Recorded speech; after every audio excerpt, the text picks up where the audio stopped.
Today, we're going to do a little financial forensics. We're digging through the autopsies of economies that have completely collapsed to see what we can learn. And trust me, it's a fascinating and frankly, a really crucial story.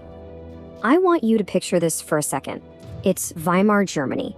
The woman in line in front of you at the bakery has a wheelbarrow, not for her groceries, but just to hold the cash she needs to buy some milk.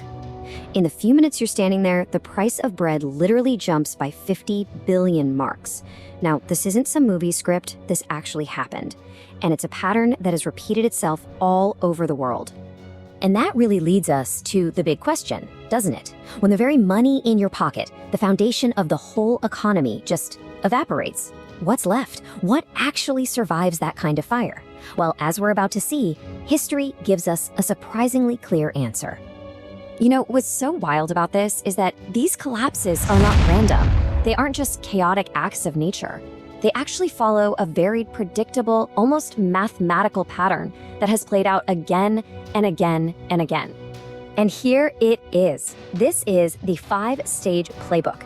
Seriously, every single major currency collapse you can name, from Germany to Venezuela, has followed this exact sequence. It always starts with too much debt, which leads to printing money, and it always ends with a total collapse of faith.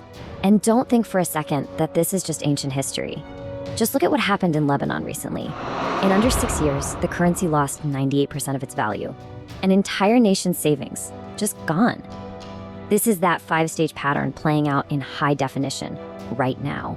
Okay, so if the collapse is predictable, that's kind of scary, but what about survival? Is that predictable too? Well, the good news is yes, the historical record is just as clear on what works. So let's jump in and look at the 5 types of assets that have consistently made it through these storms. First up, we've got the most obvious one, the one everybody thinks of, precious metals. You know, gold and silver. Why? Because governments can't just print more of them. Their entire purpose is to be an anchor of value when that sea of paper money turns into a tsunami. And this example from Germany just nails the point home. If your entire net worth was in paper marks, you were wiped out. I mean, 100%. It was all gone. But if you held gold instead, your purchasing power was totally preserved. An ounce of gold bought you the same amount of stuff before, during, and after the crisis. It's the ultimate insurance policy against a failing monetary system. Survivor number 2 acts like a financial escape hatch. When your own country's currency is basically on fire, you absolutely need access to one that isn't. And that means holding a stable foreign currency, like the US dollar or the Swiss franc. This story from Lebanon is, well, it's just devastating. But it makes the point so clearly. There were 2 nurses. One of them saved for a decade in the local currency, the Lebanese pound. She saw her life savings of $50,000 just evaporate until about $1,000. Her colleague, who saved the exact same amount but held it in physical US dollars, lost nothing. Same job, same amount of savings, completely different results, all because of that one choice. All right, now for our most counterintuitive survivor, stocks. I know what you're thinking. Shouldn't the stock market completely crash right along with the economy? Well, what actually happens, in nominal terms anyway, is often the complete opposite. Prices can go absolutely parabolic. I mean, just look at these numbers from Venezuela.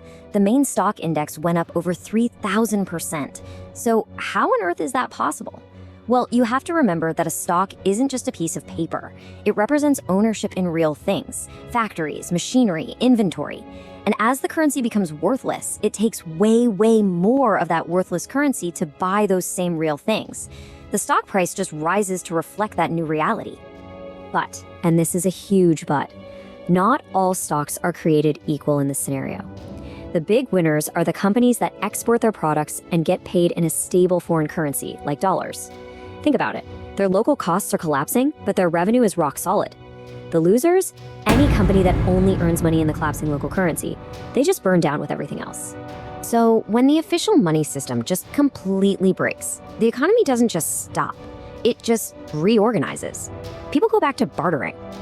And all of a sudden, everyday items that have immediate value, things like food, fuel, batteries, even stuff like cigarettes, they become a kind of temporary money. And that brings us to our final survivor, which is really the ultimate real asset, land that can produce food. In any crisis, the ability to generate calories is, pretty fundamental. But as we're about to see, this one comes with some very big risks. The biggest pro is obvious, right? It produces food people need to eat. But the cons here are really serious. You can't exactly pack up your farm and move it if the country becomes dangerous. And as we saw in places like Zimbabwe, a desperate government can just take it. So while it's an incredibly powerful asset, it is definitely not a perfect one. Okay, so we've seen what survives. Now let's flip the coin.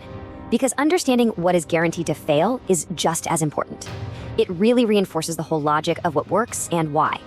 This number, this is what happens to things like government bonds that are priced in the collapsing currency. You've basically loaned money to a government that's going broke. So when the money they promised to pay you back with becomes worthless, so does your bond. It is a guaranteed path to a total 100% wipeout. And this number should probably look familiar. This is the kind of loss you'd see on cash just sitting in a local bank account, just like that nurse in Lebanon. The number on your bank statement might look the same, but its power to actually buy anything in the real world just evaporates. So why does all this history really matter to us today? Because this pattern isn't stuck in the past. If you know what you're looking for, you can see the early stages playing out in several countries around the world right now. Just take a look. In Iraq, you're seeing classic stage 3 behavior. People are losing faith in the banks. In Turkey, it's stage 4. You've got runaway inflation and citizens are literally fleeing their own currency to buy gold. And Lebanon? Well, Lebanon is a full-blown case study in stage 5, a complete system failure. The pattern is happening as we speak. So, the real takeaway from all of this isn't to panic or, become some doomsday prepper. It's simply to be prudent. The clear lesson from a century of these financial autopsies is that you have to build a resilient portfolio before a crisis forces your hand. And this is what that actually looks like. It's not about having all your eggs in one basket, or even in one country's basket. It's about owning different kinds of assets in different places so that no single point of failure, especially the failure of your own home currency, can completely wipe you out. History has basically laid out the roadmap for us. It's shown us what survives and what turns to dust. The pattern is clear, it's mathematical, and it is predictable. So the only real question left is whether you'll learn from these autopsies before you become the next case study.